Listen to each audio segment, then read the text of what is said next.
ನಮಸ್ತೆ ಎಲ್ರಿಗೂ. ನಾವಿವತ್ತು ಮನೆಯಲ್ಲೇ ರುಚಿಯಾದ ಬಿಸಿಬೇಳೆಬಾತ್ ಮಾಡೋದು ಹೇಗಂತ ನೋಡೋಣ ಬನ್ನಿ. ಮೊದಲನೇದಾಗಿ ಯಾರೆಲ್ಲ ನಮ್ಮ ಚಾನಲ್ನ ನೋಡ್ತಿದ್ದೀರೋ ಪ್ಲೀಸ್ ಲೈಕ್ ಆ್ಯಂಡ್ ಸಬ್ಸ್ಕ್ರೈಬ್ ಮಾಡಿ.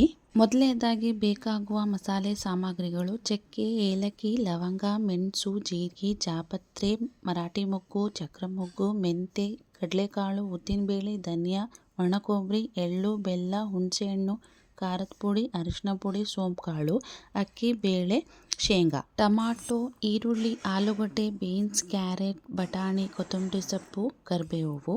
ಮೊದಲನೇದಾಗಿ ಒಂದು ಪ್ಯಾನಲ್ಲಿ ಸ್ವಲ್ಪ ಎಣ್ಣೆ ಹಾಕಿ ಬಿಸಿಯಾದ ನಂತರ ಅದಕ್ಕೆ ಕಡಲೆಬೇಳೆ, ಉದ್ದಿನಬೇಳೆ, ಧನಿಯಾ, ಎಳ್ಳು, ಜೀರಿಗೆ ಮತ್ತು ಒಣಕೊಬ್ಬರಿ ಹಾಕಿ ಸ್ವಲ್ಪ ಸಣ್ಣ ಉರಿಯಲ್ಲೇ ಕೆಂಪಗಾಗೋ ತನಕ ಹುರಿದುಕೊಳ್ಳಿ. ನಂತರ ಉಳಿದ ಎಲ್ಲ ಮಸಾಲೆ ಸಾಮಗ್ರಿಗಳನ್ನು ಅದಕ್ಕೆ ಸೇರಿಸ್ಕೊಳ್ಳಿ. ಇದರಲ್ಲಿ ಒಣಮೆಣಸಿನ್ಕಾಯನ್ನು ಬಳಸಬಹುದು. ನಾನು ಖಾರದ ಪುಡಿ ಬಳಸ್ತಾ ಇರೋದ್ರಿಂದ ಒಣಮೆಣಸಿನ್ಕಾಯನ್ನು ಬಳಸ್ತಾ ಇಲ್ಲ. ಈಗ ಇದೆಲ್ಲ ಫ್ರೈ ಆಗಿದೆ.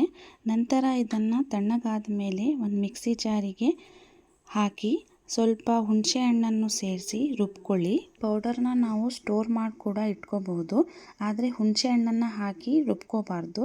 ನಾನು ಇವಾಗಲೇ ಮಾಡ್ತಾ ಇರೋದ್ರಿಂದ ಹುಣಸೆ ಹಣ್ಣನ್ನು ಹಾಕಿ ರುಬ್ಕೊಳ್ತಾ ಇದ್ದೀನಿ.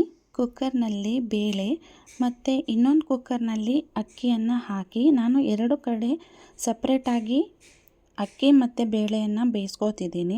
ಬೇಳೆ ಜೊತೆಗೆ ಕಟ್ ಮಾಡ್ಕೊಂಡಿರೋ ಎಲ್ಲ ತರಕಾರಿಗಳನ್ನು ಸೇರಿಸಿ ಅದಕ್ಕೆ ಅರಿಶಿನ ಪುಡಿ, ಖಾರದ ಪುಡಿ, ರುಚಿಗೆ ತಕ್ಕಷ್ಟನ್ನು ಉಪ್ಪನ್ನು ಹಾಕಿ 2 ವಿಷಲ್ ಆಗೋಕ್ಕೆ ಬಿಡಿ.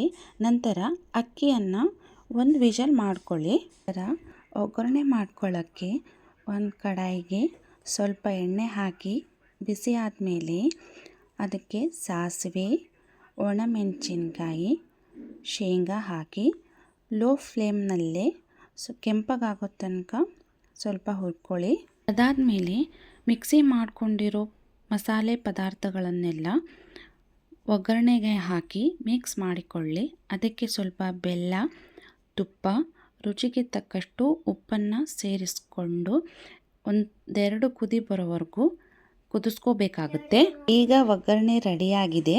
ಸಪ್ರೇಟಾಗಿ ಬೇಯಿಸ್ಕೊಂಡಿರೋ ಅನ್ನ, ತರಕಾರಿ, ಬೇಳೆಗಳನ್ನೆಲ್ಲ ಒಗ್ಗರಣೆಗೆ ಹಾಕಿ ಮಿಕ್ಸ್ ಮಾಡಿ 2 ಕುದಿಸಿ ಸ್ವಲ್ಪ ತುಪ್ಪ ಇಷ್ಟಪಡೋರಾದರೆ ಸ್ವಲ್ಪ ತುಪ್ಪನೂ ಸೇರಿಸ್ಕೋಬೋದು. ನಾನು ಮುಂಚೆನೇ ತುಪ್ಪವನ್ನು ಸೇರಿಸ್ಕೊಂಡಿದ್ದೀನಿ, ಹಾಗಾಗಿ ಇವಾಗ ಸೇರಿಸ್ಕೋತಾ ಇಲ್ಲ.